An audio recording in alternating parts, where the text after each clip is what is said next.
Un thème aujourd'hui donc qui va vraiment booster votre foi, qui va enraciner vraiment les racines de votre foi vont être fortifiées. Nous lisons donc 1 Chronique chapitre 22 verset 11. Maintenant mon fils, que l'Éternel soit avec toi afin que tu prospères. Premièrement. 2, afin que tu bâtisses. J'aime ce mot. La maison de l'Éternel ton Dieu, comme il l'a déclaré à ton égard. Oh, vous savez, nous apprendrons jusqu'à notre dernier souffle sur cette terre, nous apprendrons toujours. Et c'est ça qui est bien. Dans la religion, dans la vie de tous les jours, nous apprenons. Et pour continuer à apprendre, pour avoir un cœur qui reste enseignable, eh bien, il est important, 1, de savoir se remettre en question et 2, d'avoir le désir d'apprendre. Si vous avez soif vraiment davantage de connaître l'amour de Dieu, eh bien, sachez que Dieu va vraiment révéler son amour pour vous. Amen. Et ça, il le fait comment? Par nos oreilles. Par nos oreilles, mais aussi par notre cœur qui aime sa parole. Alléluia. Laissez donc tous les discours philosophiques, laissez ce que les hommes peuvent dire et cherchez à comprendre vraiment ce que vous entendez. Alors, aujourd'hui, j'aimerais vraiment m'appuyer sur la parabole du semeur dans Matthieu chapitre 13.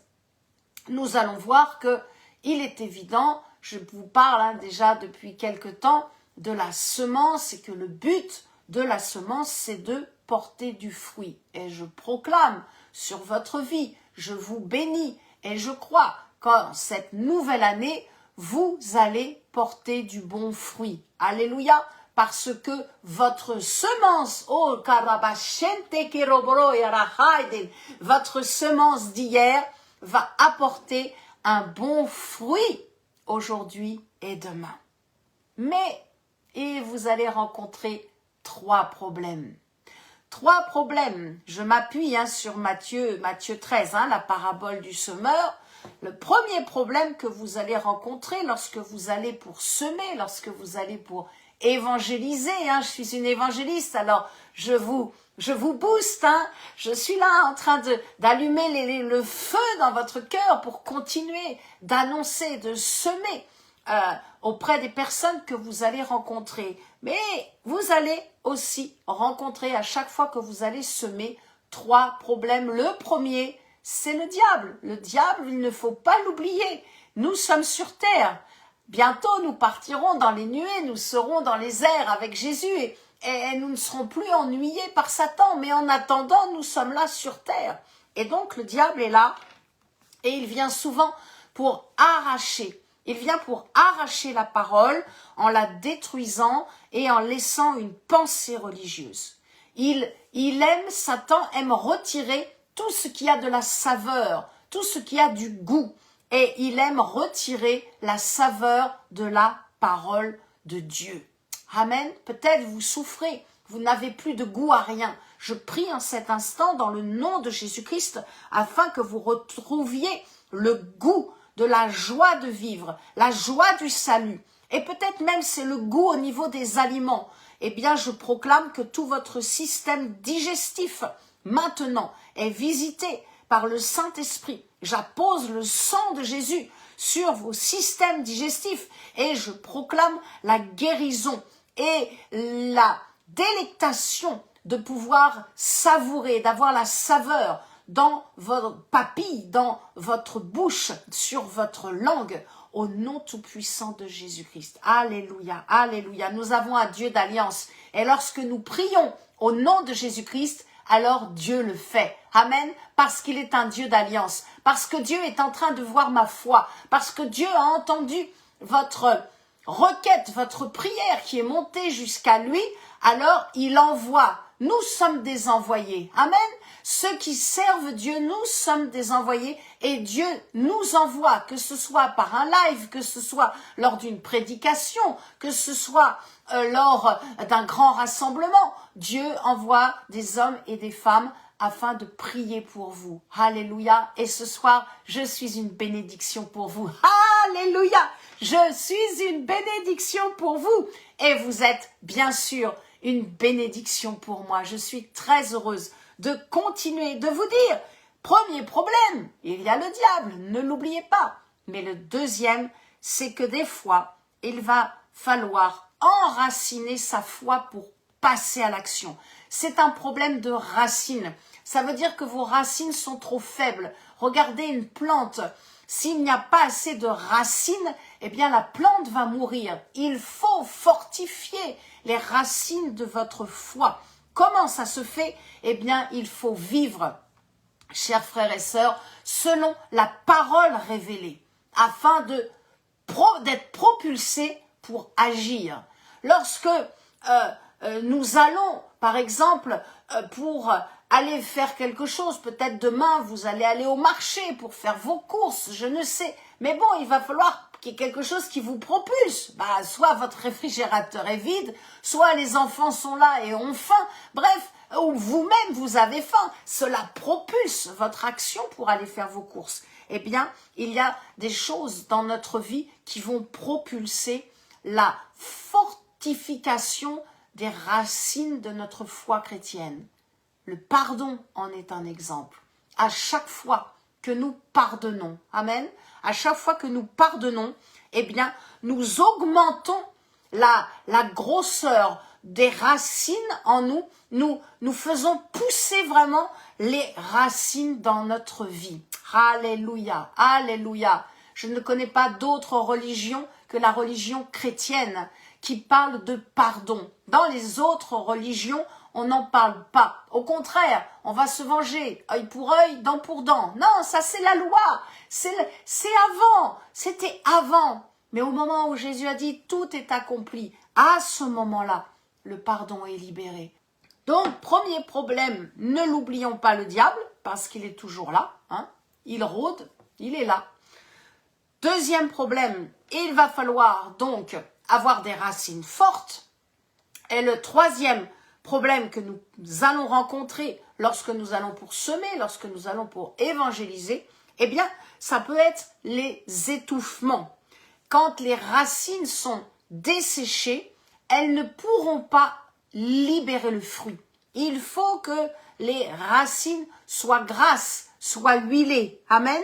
Quand une tempête vient aussi, nous avons eu une tempête très très forte là dernièrement, et les arbres ont été déracinés, tellement les vents étaient forts, étaient violents. Les arbres se sont couchés et on voyait hein, les racines donc sont mises à nu. Et ça, c'est vraiment le symbole. Peut-être demain, vous avez un songe et vous voyez ça, cet arbre déraciné dans un songe. Eh bien, ce sont les inquiétudes de la vie. Il faut que ces arbres d'inquiétude, vraiment, oh Rabakarayadabahaiden. Vous savez, ce n'est pas parce que nous sommes dans le ministère que nous n'avons pas d'inquiétude. Oh, nous sommes encore sur cette terre, nous sommes humains, nous sommes encore humains, nous sommes encore trop charnels. Mais il faut être honnête. Il y a des inquiétudes, que ce soit pour aujourd'hui, pour la nation, pour la famille, les enfants, les petits-enfants. Voilà, on s'inquiète, mais cela passe comme une tempête, cela ne doit pas demeurer. Alléluia. Donc, la tempête vient toujours pour déraciner, mais c'est à nous de ne pas laisser les soucis de la vie. C'est à nous de ne pas laisser les soucis de la vie nous affaiblir ou venir déraciner notre foi. Amen. Alléluia. Dieu, je te fais confiance. Oh, amen. On le proclame simplement. Dieu, je te fais confiance pour mon avenir, pour ma vie, pour la vie des membres de vos familles, pour la nation française. Père, souviens-toi de nous. Nous te faisons confiance pour l'avenir de la France. Amen. Ne cherchez donc pas à prendre une autre direction que celle que Dieu vous donne. Et Dieu fera tout afin que votre foi surmonte les difficultés. Waouh! Il y a donc ces trois cas, hein, donc je rappelle, ces trois problèmes qui viennent voilà, nous enquiquiner, hein, nous embêter lorsque nous allons pour semer et porter du fruit. Le diable, bien sûr, des racines qui sont trop faibles et des racines qui peuvent être desséchées à cause des étouffements, donc des inquiétudes de la vie. Mais il y a un quatrième cas dans la parabole du semeur. C'est là où la semence va porter son fruit, un fruit de prospérité. Voilà un mot qui fait jaser tous les religieux. Peu m'importe, moi je lis la parole de Dieu. Si vous avez la même sainte Bible que moi, le mot prospérité est un bon mot. Amen, alléluia, porter du fruit. C'est donc avoir un fruit de victoire. C'est donc avoir et porter un fruit qui va se multiplier. Ça, c'est la bonne prospérité. Et quand nous sommes bien enseignés, à ce moment-là, l'onction va prospérer sur nous et la paix va être libérée dans notre cœur. Amen. L'importance d'être bien nourri, d'avoir vraiment un bon pasteur qui nourrisse votre foi, d'écouter des bons enseignements comme les miens, alléluia, des bonnes prédications, parce que l'enseignement de la parole de Dieu conduit inévitablement ceux qui écoutent dans une destinée de prospérité. Nous ne manquerons de rien. Amen. Vous aimez la parole de Dieu comme moi? Alors nous ne manquerons de rien. Alléluia. J'aime ta parole. J'aime ta parole. J'aime ta parole. J'aime lire la parole de Dieu. J'aime lire un psaume. J'aime m'accaparer de la parole de Dieu. Parce que je sais que plus je vais lire, plus je vais étudier, méditer la parole de Dieu, alors je vais vivre une destinée prospère. Alléluia. Nous avons besoin de bonnes oreilles pour entendre. Nous avons besoin d'avoir une saine intelligence pour bien discerner. Alors, il y a 3 choses que je voudrais vous partager là maintenant, avant de continuer sur ce fait de plonger dans l'abondance. 3 choses qui peuvent empêcher la prospérité dans votre vie, par l'étouffement ou par le ralentissement. 1, c'est le manque de communion avec le Saint-Esprit. C'est la religiosité. Vous pouvez alors mettre ces 3 points sur un post-it, les mettre dans votre Bible et vous dire non, ça, je vais combattre ça parce que ça m'empêche d'être prospère. Quelqu'un qui est religieux, quelqu'un qui ne veut pas de la communion avec le Saint-Esprit, qui ne parle pas. Être en communion, c'est quoi? C'est parler avec la personne, parler avec le Saint-Esprit. Amen. Il y a bien sûr le don du parler en langue, mais parler avec lui, posez-lui des questions. Je vais vous donner un simple témoignage et qui m'a énormément édifié. Je suis revenue hier d'un week-end où j'étais en Vendée chez mes enfants et le train, c'est assez long. Il y a 3 changements de train et le premier train passé, je dis merci Seigneur, j'ai attrapé le deuxième, c'était rapide mais c'est bon, je suis dedans. Et au bout d'un quart d'heure, le train s'arrête. Et le train s'est arrêté, écoutez bien, pour 3h30. Pendant 3h30, nous sommes restés bloqués dans ce train. Le train était à l'arrêt. Voilà qu'il y avait donc sur la voie devant une voiture qui a été incendiée par qui, je ne sais pas, mais enfin par des personnes qui n'ont pas des bonnes intentions. Mais nous étions bloqués. Et je disais, Saint-Esprit, pourquoi? Mon temps est précieux, je dois rentrer à la maison, pas trop tard. Qu'est-ce qui se passe? Je parle au Saint-Esprit et je lui dis, pourquoi? Pourquoi est-ce que j'attends ce temps? On peut attendre, allez, 5 minutes. Mais je vous assure que Dieu a vu, ma patience est restée intacte. Je suis restée très calme. Donc, je grandis dans le fruit de l'esprit, la patience, et je remercie Dieu. Mais ce n'était pas ce que Dieu voulait me faire comprendre. J'attends et pas de réponse. Dieu répond quand il veut, amen. Et j'attends. Et voilà que je regarde un peu les réseaux sociaux et je vois l'accident qui vient de se produire en Espagne, un accident de train mortel. Il y a déjà plus de 40 personnes qui sont décédées, beaucoup de blessés. Vraiment un accident terrible, terrible, vraiment très très grave. Et là, je me dis, waouh, Seigneur, merci de ce que le train est arrêté et de ce qu'on n'a pas percuté cette voiture. Ça aurait pu être grave. Et là, le Saint-Esprit m'a répondu. À ce moment-là, mon cœur était humble et attentif. Et à ce moment-là, le Saint-Esprit m'a dit, les enfants de Dieu sont une bénédiction pour les gens qui sont dans le monde. Amen. J'étais hier, aujourd'hui aussi, mais à ce moment précis dans ce train, je suis enfant de Dieu. Et ma présence dans ce train a été une bénédiction pour toutes ces personnes qui sont dans ce train. Et nous n'avons pas eu d'accident. Et je remercie Dieu de ce que je suis bien rentrée et je suis là, présente, et de ce que je peux vous partager vraiment cette prédication. Tout ça pour vous dire, frères et sœurs, il faut découvrir encore davantage qui nous sommes en Christ.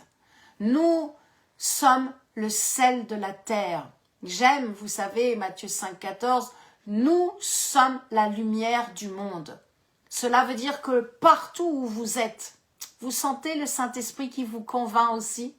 Partout où vous allez, vous êtes bénis. Il faut balayer toutes les fausses prophéties, les faux enseignements, tout ce qui a été méchant, médisant contre ce que vous êtes. Vous êtes enfant de Dieu. Et là où vous êtes, Dieu vous bénit. Vous êtes enfant de Dieu. Et là où vous êtes, haraba shakaraba, je sens vraiment, je vous assure, c'est une assurance. C'est quelque chose qui est maintenant ancré en moi. Je n'oublierai jamais ce qui s'est passé hier. C'est quelque chose qui a fait une révélation dans mon cœur. Mais en même temps, ça m'a tellement montré ô combien Dieu nous aime. Nous sommes ses enfants. Et là où nous sommes, nous bénissons les autres. Nous sommes une bénédiction pour ceux qui sont dans ce monde. Alléluia. Alléluia. Là où vous êtes une bénédiction pour les personnes de votre famille, pour les personnes de votre quartier, de votre voisinage, dans votre rue, dans votre ville, dans votre nation. Nous sommes une bénédiction sur cette planète. Alléluia. N'en doutez plus jamais. N'en doutez plus jamais. Oh, gloire à Dieu. Gloire à Dieu. Premier point, donc la religiosité. Deuxième point, eh bien, ce qui empêche la prospérité dans notre vie, c'est le manque de force et de courage, c'est-à-dire le découragement. Il faut repousser le découragement, il faut le chasser et il faut prendre courage en lisant la parole de Dieu, en écoutant vraiment la parole de Dieu. Troisième point, c'est l'inquiétude et la peur. Je les ai mises ensemble parce que ce sont vraiment deux copines qui marchent ensemble, mais ça démontre un manque de foi. Donc, nous devons veiller à notre foi, nous devons veiller à être toujours remplis de courage et nous devons veiller à être toujours en communion avec le Saint-Esprit. Alléluia. L'œuvre de la croix nous donne la vie éternelle et la réussite d'une vie bénie et prospère. Waouh! Ça, c'est ce que Jésus a fait à la croix. Je suis sauvé, je suis béni, je suis prospère. Alléluia! Amen! Alléluia! On peut le proclamer, je suis sauvé, je suis béni, je suis prospère. Oh, tout ça, c'est grâce à Jésus-Christ. C'est uniquement grâce à Jésus-Christ. C'est parce que Dieu est amour que nous sommes devenus une nouvelle créature. Amen, en Jésus-Christ. Dieu est bon, c'est parce que Dieu est bon. C'est pour ça qu'il ne veut plus que nous souffrons. Et c'est parce que Dieu est grand qu'il désire que nous vivions dans l'abondance, voire la surabondance. Alléluia. J'aime lorsque j'organise ces petits déjeuners d'évangélisation dire avec Florence, c'est l'abondance. Alléluia. Gloire à Dieu. Amen. Dieu est bon. Dieu aime l'humour. Oh Jésus, comme je t'aime Seigneur. Merci. 1 Corinthiens chapitre 16 verset 2. Est-ce qu'on peut lire ce verset tellement magnifique que chacun de vous, 1 Corinthiens 16, 2, que chacun de vous le premier jour de la semaine mette à part chez lui ce qu'il pourra selon sa prospérité, afin qu'on n'attende pas mon arrivée pour recueillir les dons. Être chrétien, mes amis, et vivre dans une forme de pauvreté financière est un mensonge diabolique que je détruis. Vous n'êtes pas pauvre, car comment pourrions-nous aider les pauvres si nous sommes pauvres? Nous sommes riches, alléluia, nous sommes riches en Jésus-Christ. Alors attention, parce qu'il y a aussi la séduction des richesses qui peuvent venir pour étouffer, parce qu'elles libèrent une pensée de peur, de devenir comme les riches de ce monde. C'est une pensée diabolique. Des fois, on se dit, oui, mais je veux pas être trop riche parce que après j'ai peur de renier Dieu. Non, non, non, non, non. Dieu donne la prospérité. Ésaïe 45, verset 7. Il donne le shalom. Il donne la paix dans ce que vous avez financièrement. Dieu vous dit encore aujourd'hui, par ma bouche, je vous assure, et je le prends aussi pour moi, nous ne manquerons de rien. Nous ne manquerons de rien. Je veux vraiment le proclamer aussi. Le proclamer pour chacun de nous. En Jésus-Christ, nous ne sommes pas et nous ne sommes plus esclaves de la richesse. Alléluia. Nous ne sommes pas esclaves de la richesse. Mais nous nous servons de la richesse pour servir Dieu et pour bâtir son royaume. Oh, oh, oh, alléluia. Oh, je sens une belle proclamation. On proclame ça ensemble. Oh, oh, Karabasha Karabahaiden, je me sers de la richesse pour servir Dieu et pour bâtir son royaume. Alléluia. Amen. 2 Corinthiens 9, 8. Et Dieu peut vous combler de toutes sortes de grâces, afin que, possédant toujours en toutes choses de quoi satisfaire à tous vos besoins, vous ayez encore en abondance pour toute bonne œuvre. Je remercie Dieu pour ma vie, pour la vie de Pasteur Pascal, pour la vie des partenaires au ministère, au diaconat RFC, et qui donnent dans l'abondance. Ils donnent de leur surplus afin de faire du bien à des serviteurs, des servantes de Dieu, afin de faire du bien à des enfants et à des orphelins, à des veuves qui n'ont plus rien. Je bénis Dieu.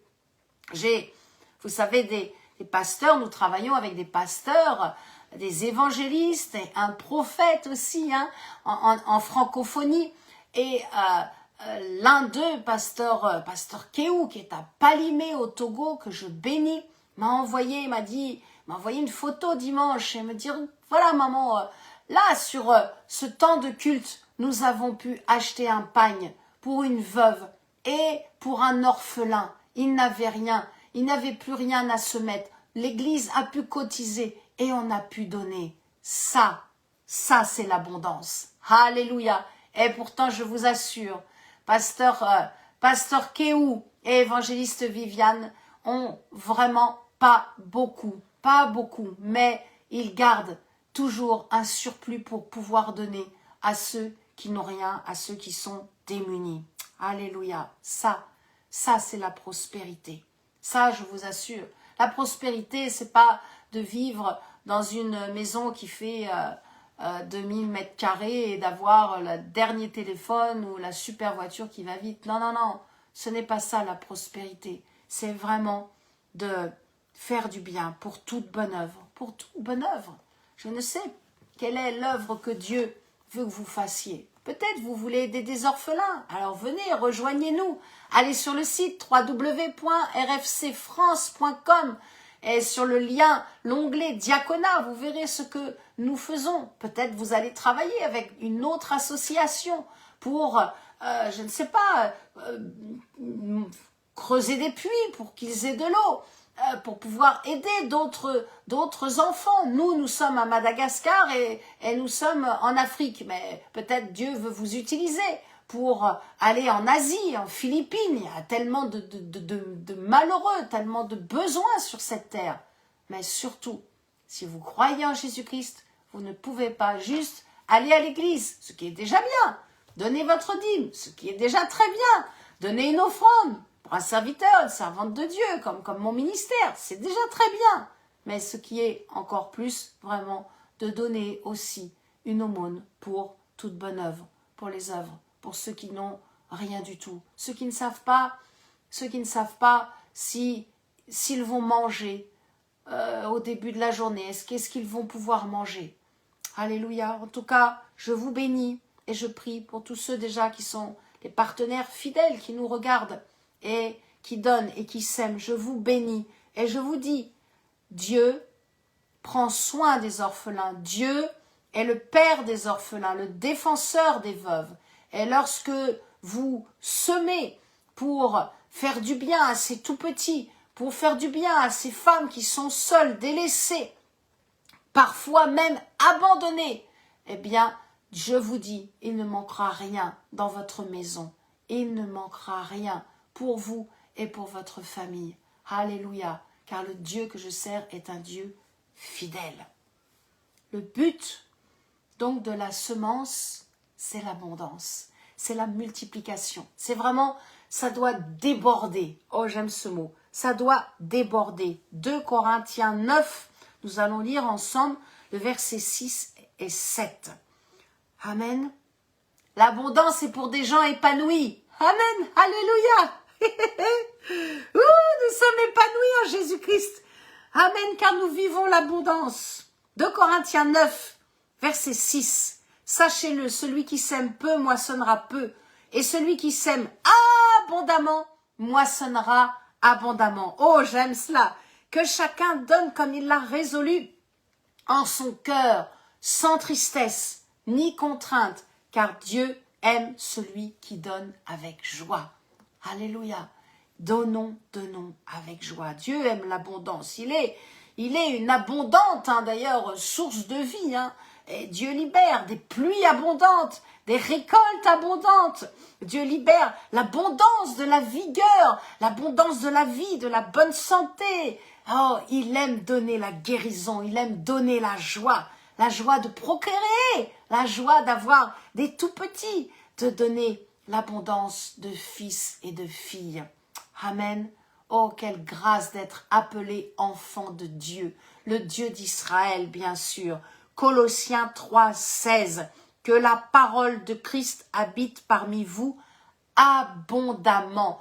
De la racine plousios, qui veut dire richesse. Que la parole de Christ habite parmi vous abondamment, dans toute sa richesse. C'est pour cela qu'il est important de nous plonger dans l'abondance de la parole de Dieu, afin de ne pas être stérile, afin de ne pas avoir de maladie, de dette, de manque, et afin d'avoir des racines fortes.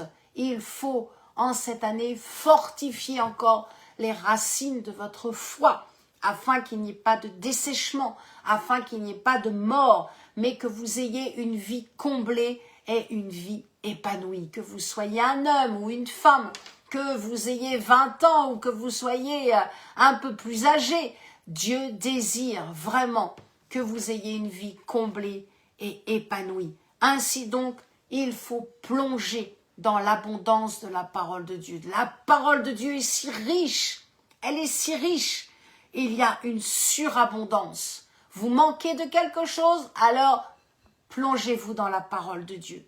Et vous trouverez cette surabondance dans tous les domaines de votre vie, pour vous, mais aussi pour les autres. Lisons ensemble Colossiens chapitre 2, versets 6 à 9.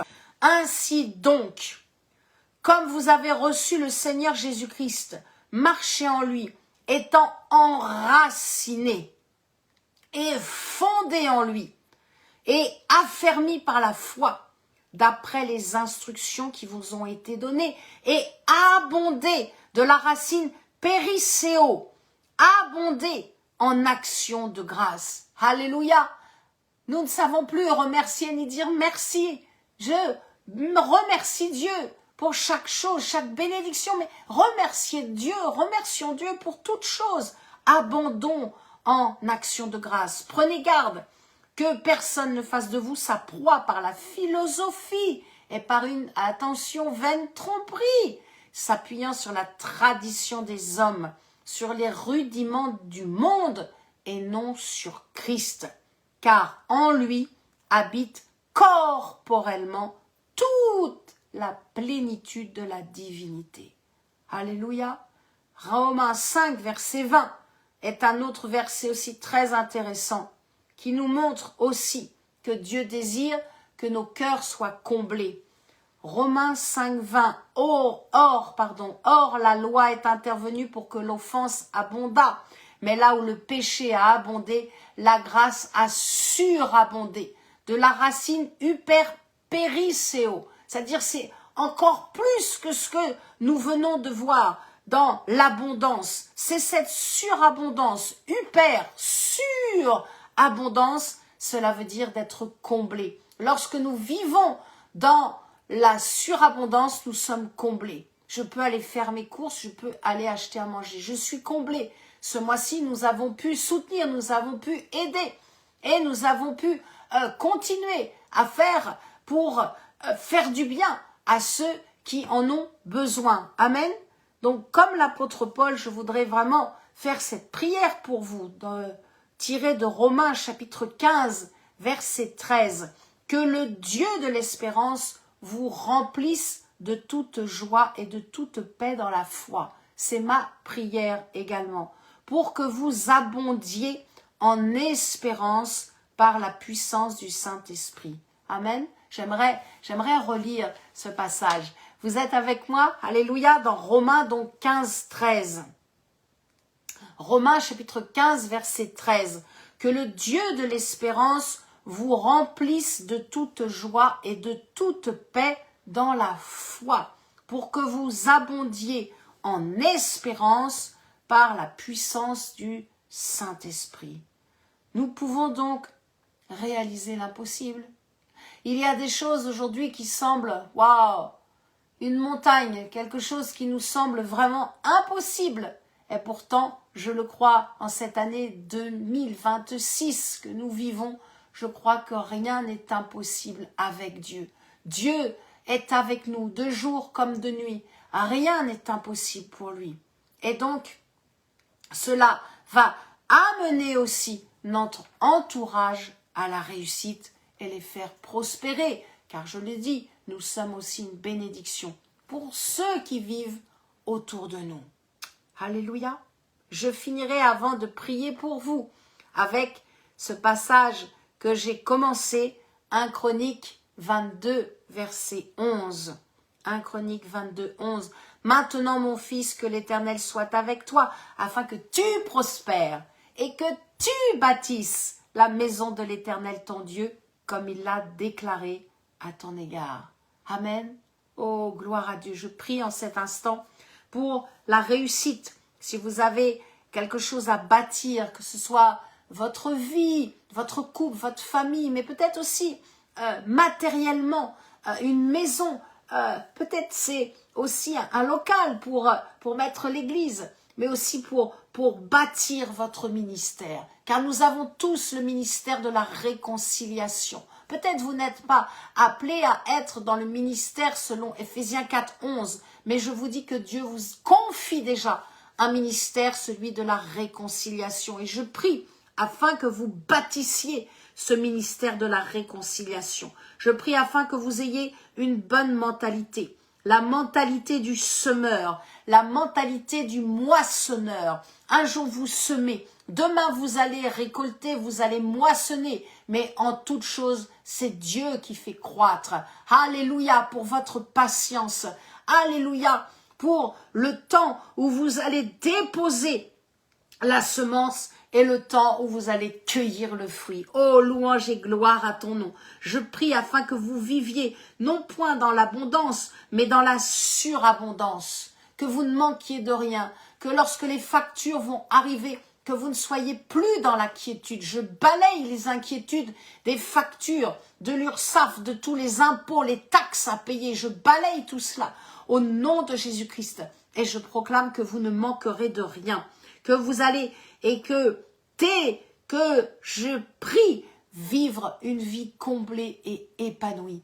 Une vie vraiment dans cette vision qui nous fait aller de gloire en gloire, de progrès en progrès, pour vivre la plénitude de Dieu chaque jour et dans la nuit, que vous ne soyez pas ennuyés par des angoisses, mais qu'au contraire, votre cœur remercie Dieu. Oh, Rabakarabahaiden. Je prie afin que vous soyez dans la bonne direction pour servir au bon endroit avec les bons ministères ou le bon pasteur. Je prie afin que rien ne vienne détruire les œuvres que Dieu a préparées d'avance pour vous. Je prie afin qu'au nom de Jésus-Christ, vous continuiez de garder les mains attachées à la charrue et que vous regardiez devant, afin de tracer le sillon et que d'autres puissent semer. Oh, Karabakarianamasanden, afin que peut-être même vos enfants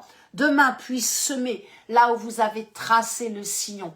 Merci Père, je te rends grâce pour l'abondance. Je te rends grâce, Éternel mon Dieu, de ce que nous allons encore plonger en cette année dans ta parole pour recevoir toutes les révélations. Nous te remercions pour chaque temps, chaque moment que nous allons vivre avec toi, Saint-Esprit. Nous te remercions car nous croyons que l'étouffement n'est pas pour nous, la religiosité n'est pas pour nous, le découragement n'est pas pour nous, mais de ce que nous allons prendre soin des racines de notre foi, avec une communion avec toi, Saint-Esprit, et avec surtout un attachement et un amour pour ta parole, Père. Merci pour chaque personne qui entend ma prière, qui est au bénéfice de cette prière, car je l'ai priée de tout mon cœur, avec amour, avec foi, dans le nom glorieux de Jésus-Christ. Amen, amen, amen.